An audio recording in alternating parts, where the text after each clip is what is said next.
हिंदू राष्ट्र के लिए एक नारा दिया जा रहा था, जात पात की करो विदाई, हिंदू हिंदू भाई भाई। लेकिन यूजीसी ने पूरा हिंदू राष्ट्र की नींव हिला दी। एक यूजीसी के वजह से ब्राह्मण और मनुवादी के दिलों में और दिमाग में अछूतों के प्रति क्या हिमायती थी, क्या दया थी, क्या मनोभाव थी, एक यूजीसी ने पूरा पोल खोल कर रख दिया है। उन्होंने नरेंद्र मोदी को भी छोड़ा नहीं, जाति सूचक गालियां देने लगे। जब प्रधानमंत्री नरेंद्र मोदी राम मंदिर लाया तो उन्हें हीरो बताने लगे, लेकिन वही प्रधानमंत्री अब यूजीसी लाया तो उसे गालियां देने लगे, जाति सूचक गालियां देने लगे और विलन ठहराने में कोई कसर नहीं छोड़ा। यूजीसी के वजह से पूरा देश भर में हंगामा मचा हुआ है।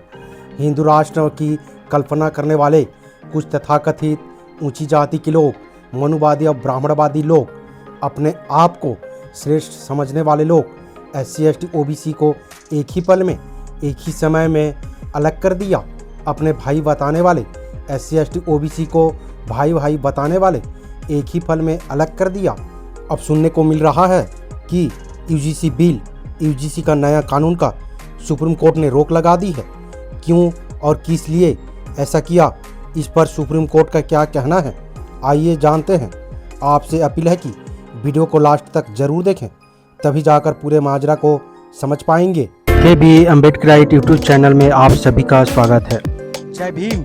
दरअसल आज सुप्रीम कोर्ट ने यूजीसी पर रोक लगा दिया है।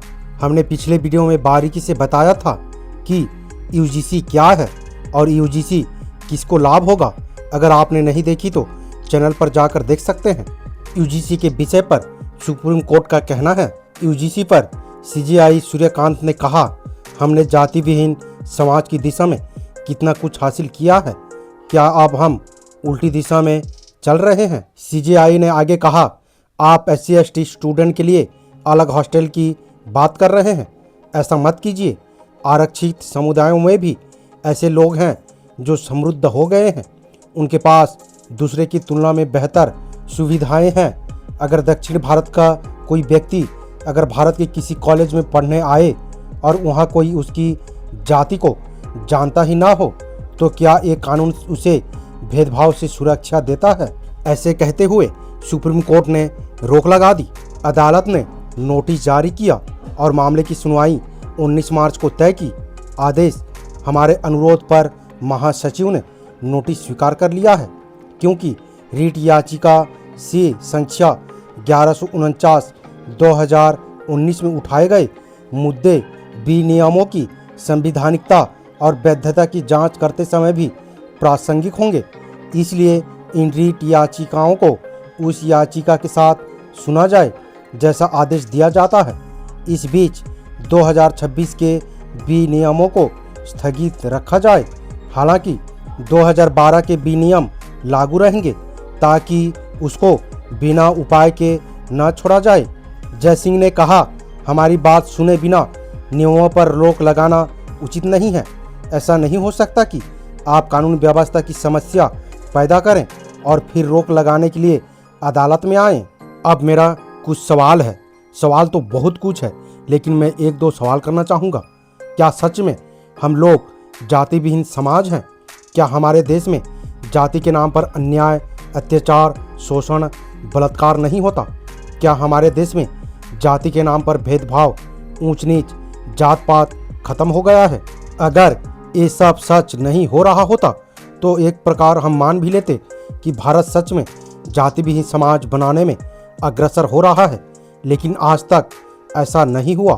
फिर यूजीसी पर रोक क्यों लगाई गई? यूजीसी का नया कानून कहता है, यूजीसी ने उच्च शिक्षण संस्थानों में इंक्वायरी कमेटी का प्रावधान किया है। SC ST के साथ OBC को भी इसमें शामिल किया गया है। ये फैसला यूं ही नहीं लिया गया। यूजीसी खुद मानता है अब तक के लचीले प्रावधान कैंपसों में जातिगत अन्याय और अत्याचार, भेदभाव को कम करने में नाकाम रहे हैं। और ये सिर्फ एक दावा नहीं बल्कि आधिकारिक आंकड़ों से साबित सच्चाई है। यूजीसी के अनुसार 2019-20 से 2023-24 के बीच उच्च शिक्षण संस्थानों में जातिगत भेदभाव की शिकायतें 118% से ज़्यादा बढ़ी है और 173 से बढ़कर 378 हो गई है। ये साफ बताता है समस्या छिटपुट घटनाओं की नहीं है बल्कि संरचनात्मक है। जब उत्पीड़न बढ़ रहा है तब सिर्फ जागरूकता पोस्ट या संवेदनशीलता कार्यशालाओं से काम नहीं चलता। सख्त, समयबद्ध और जवाबदेह प्रावधान जरूरी होते हैं। इसी कारण नए नियमों में 24 घंटे में सीमित बैठक, 15 दिन में रिपोर्ट और 7 दिन में कार्रवाई की समय सीमा तय की गई थी। अब सवाल उठाया जा रहा है कि इसमें सामान्य वर्ग को क्यों नहीं शामिल किया गया। ये ठीक वैसा ही सवाल है जैसे महिला उत्पीड़न रोकने के लिए बनी वुमेन सेल में पुरुषों को क्यों नहीं शामिल किया गया। वजह साफ है, जातिगत उत्पीड़न का ढांचा ऐतिहासिक और सामाजिक रूप से SC ST OBC के खिलाफ बना है। ये बहिष्कार नहीं बल्कि उस असमानता यथार्थ की स्वीकारोक्ति है जिसे सदियों तक सामान्य बना दिया गया है। एक और तर्क दिया जा रहा है, इस नियम का दुरुपयोग होगा तो बताएं ऐसा कौन सा कानून है जिसका दुरुपयोग नहीं हुआ है। RTI, श्रम कानून, महिला सुरक्षा कानून, सबके सब दुरुपयोग हुआ है। उदाहरण मिल जाएंगे, लेकिन दुरुपयोग की आशंका न्याय से इनकार का आधार नहीं हो सकती। वैसे भी UGC ने अंतिम नियमों में फर्जी शिकायत वाला डराने वाला प्रावधान हटा दिया है ताकि पीड़ित चुप ना हो। अब UGC पर कोई शिकायत ही नहीं है। सच यही है कि जब बात SC ST OBC के साथ होने वाले जातिगत भेदभाव को रोकने की आती है तभी दुरुपयोग का शोर सबसे तेज हो जाता है, क्योंकि ये नियम किसी व्यक्ति को नहीं बल्कि उस व्यवस्था को चुनौती देता है जिसने जातिगत असमानता को अब तक नॉर्मल बना रखा था। कैंपसों में समता भाषणों से नहीं बल्कि सख्त, जवाबदेह और लागू होने वाले नियम से आएगी। उधर तथाकथित ऊंची जाति कहने वाले, अपर कास्ट, सर्वश्रेष्ठ कहने वाले अपने आप को ऊंची समुदाय के लोग UGC का विरोध करके सुप्रीम कोर्ट में रद्द करवा दिया है और इधर SC ST OBC धर्म बचाने में लगे हैं। SC ST OBC धर्म बचाते रहो, तुम्हारे अधिकार ब्राह्मण छीन लिया और लड़ो जाति के नाम पर। SC ST OBC 85% होते हुए भी सवर्ण 15% को भी हरा नहीं पाए।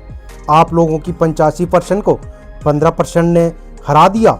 अपने हक अधिकार को बचाने के लिए, अपने बच्चों की हक अधिकार को बचाने के लिए, दिलाने के लिए सुप्रीम कोर्ट के खिलाफ सारे SC ST OBC 2 अप्रैल 2018 की तरह देश भर में आंदोलन होना चाहिए। जन जे के क्रांति होनी चाहिए। विदेशी ब्राह्मण कभी नहीं चाहते कि SC ST OBC आगे बढ़े और ऐसे भी ब्राह्मणों में न्यायिक चरित्र नहीं होते।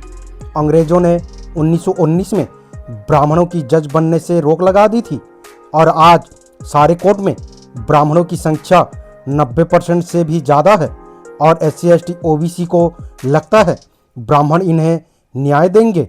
SC ST OBC के सारे लोग, सारे बच्चे मंदिर की घंटा पीटो और धर्म बचाने में लगो। उधर सवर्ण समाज के बच्चे, सवर्ण समाज के लोग जज बनकर high court, supreme court, district court में हथौड़ा पीट रहे हैं और हमारा SC ST OBC के अधिकार को छीन रहे हैं।